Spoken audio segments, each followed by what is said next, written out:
आज की कक्षा में हिंदी का दूसरा पाठ पढ़ेंगे जिसका शीर्षक है धन की खोज।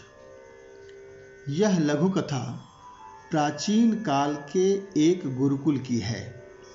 प्राचीन काल में गुरु का आश्रम हुआ करता था और उसी आश्रम में गुरु अपने शिष्यों के साथ रहते थे।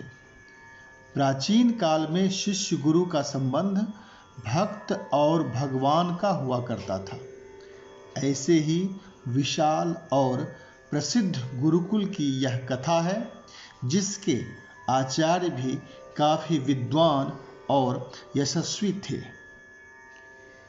एक दिन आचार्य अपने सभी शिष्यों को बुलाया और बुलाकर कहा, मेरी कन्या विवाह योग्य हो गई है, किंतु उसका विवाह करने के लिए मेरे पास पर्याप्त धन नहीं है। समझ में नहीं आ रहा है कि मैं क्या करूं। आचार्य जी की इस समस्या को सुनकर कुछ शिष्य आगे बढ़े जिसके पिता धनवान थे। वो बोले, गुरुदेव, हम अपने माता पिता से धन मांग लाएंगे और आप उसे गुरु दक्षिणा के रूप में स्वीकार कर लीजिएगा।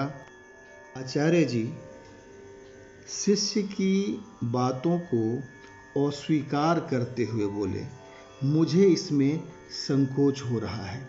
तुम्हारे परिवार वाले सोचेंगे कि गुरु लोभी है, अपनी कन्या का विवाह शिष्यों के धन से करना चाहता है। फिर अगले ही क्षण आचार्य अपने शिष्यों को एक उपाय बताए। आचार्य बोले, तुम लोग धन तो लाओगे किंतु मांग कर नहीं। तुम उसे इस तरह लाओ कि किसी को पता न चले। सबों को अपने अपने घर से कुछ न कुछ अवश्य ही लाना है, किंतु ध्यान रखना है कि उस पर किसी की दृष्टि न पड़े। गुरु जी के द्वारा बताए गए इस उपाय को सुनकर समझकर सभी शिष्य अपने अपने घर को गए और दूसरे ही दिन सभी आज्ञाकारी शिष्य तरह तरह की वस्तुएं लाने लगे। इस प्रकार विवाह के लिए पर्याप्त सामग्री एकत्रित हो गई। परंतु उसी में एक शिष्य ऐसा भी था जो अब तक कुछ न ला सका था। आचार्य जी ने उससे पूछा, क्या तुम गुरु सेवा नहीं करना चाहते? शिष्य बोला, गुरुदेव, यह बात नहीं है। आपने कहा था कि ऐसी वस्तु लाना जिसे उठाते समय कोई देख ना रहा हो। मैंने बड़ी चेष्टा की, पर मुझे कहीं ऐसा स्थान नहीं मिला जहां मुझे कोई देख ना रहा हो। आचार्य बोले, नहीं, तुम झूठ बोल रहे हो, ऐसा तो हो नहीं सकता।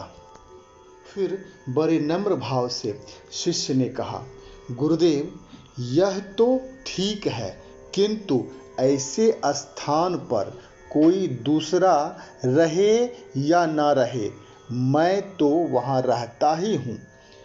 अन्य कोई देखे या ना देखे, मैं तो अपने कुकर्म को देखूंगा ही। शिष्य की इस बात को सुनकर आचार्य ने तुरंत उस शिष्य को अपने गले से लगा लिया और कहने लगे, बस तू ही मेरा सच्चा शिष्य है, तू ही मेरा सच्चा धन है। मेरे कहने पर भी तूने पाप मार्ग को नहीं अपनाया। यह तेरे चरित्र की दृढ़ता का प्रमाण है।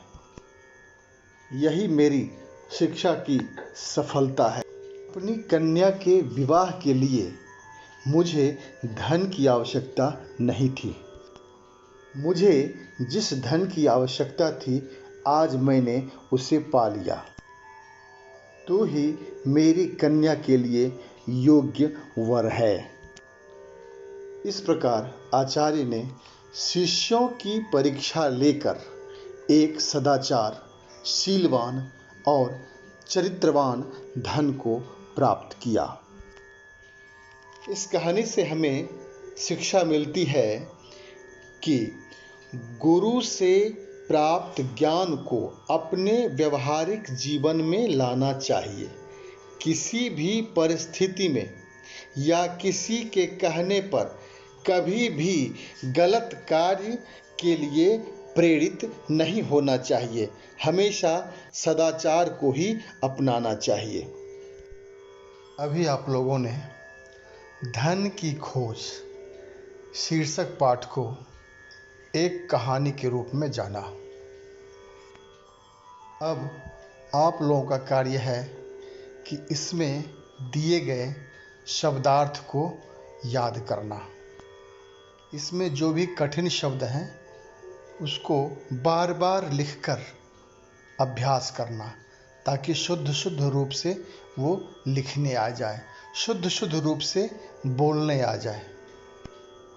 इस कहानी को ध्यान से सुनकर यदि पुनः एक बार संपूर्ण पाठ को पढ़ लेते हैं तो इसके प्रश्नोत्तर को बनाने में किसी प्रकार की असुविधा नहीं होगी।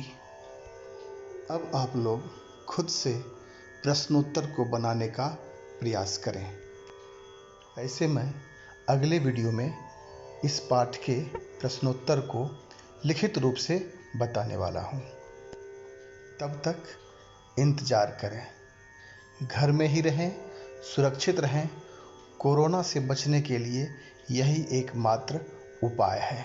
धन्यवाद।